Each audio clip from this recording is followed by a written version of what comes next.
Chers commerçants, chers entrepreneurs, chers investisseurs, vous rencontrez des difficultés pour choisir un statut social pour votre micro-entreprise. La semaine passée, on avait vu comment créer une société à responsabilité limitée. Si vous voulez savoir comment créer un GIE, suivez-moi jusqu'à la fin et n'oubliez pas surtout de vous abonner sur ma chaîne YouTube.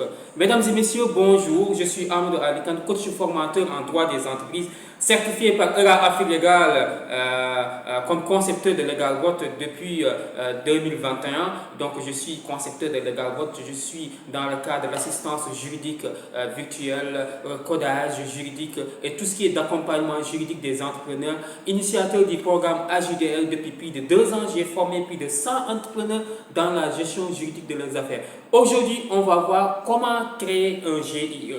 Parce que le régime juridique d'un GIE est différent des autres régimes juridiques des sociétés commerciales. Un GIE est un groupement, donc un groupement d'intérêt économique. C'est quoi un groupement d'intérêt économique? C'est une forme d'organisation, une forme d'association qui permet à ses membres de développer une activité économique à une durée déterminée. C'est ça un GIE. Donc, c'est quand les membres décident de s'organiser à une durée déterminée pour développer une activité économique précise. C'est ça qu'on appelle un GIE. Maintenant, pour créer un GIE, il faut ce qu'on appelle un contrat de GIE. Dans le contrat de GIE, il faut respecter toutes les conditions juridiques pour mettre en place un GIE. Il faut un contrat de GIE. Donc, dans ce contrat-là, il faut identifier tous les membres. Il faut mettre l'objet de création de ce GIE-là. Il faut mettre ce qu'on appelle la durée de votre GIE et toutes les autres conditions juridiques. Donc, il faut identifier tous les membres. Il faut un règlement intérieur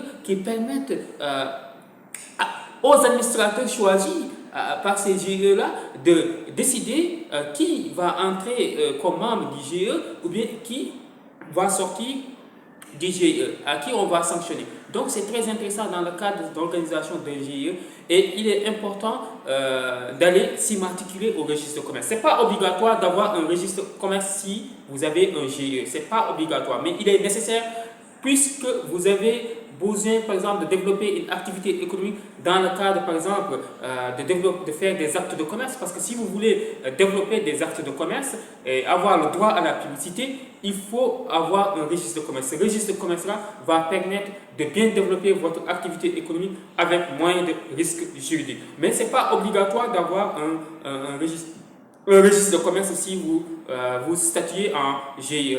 Maintenant, ce n'est pas obligatoire aussi d'avoir un capital social, puisque un GIE n'est pas une société commerciale comme les autres formes de sociétés commerciales. C'est une forme d'organisation, une forme d'association qui permet à ses membres de développer une activité économique à une durée déterminée. Donc c'est ça un GIE. Si vous voulez avoir d'autres vidéos sur quelles sont en fait d'autres conditions que vous voulez savoir dans le cadre de l'organisation des GIE et aussi des autres formes de sociétés commerciales, abonnez-vous sur ma chaîne YouTube et inscrivez-vous à mes formations en ligne en me contactant au 77 290 28 31. 77 290 28 31 ou bien par mail assistance juridique digitale @gmail.com. Assistance juridique digitale @gmail.com. Je vous donne rendez-vous la semaine prochaine, Inch'Allah. Au revoir.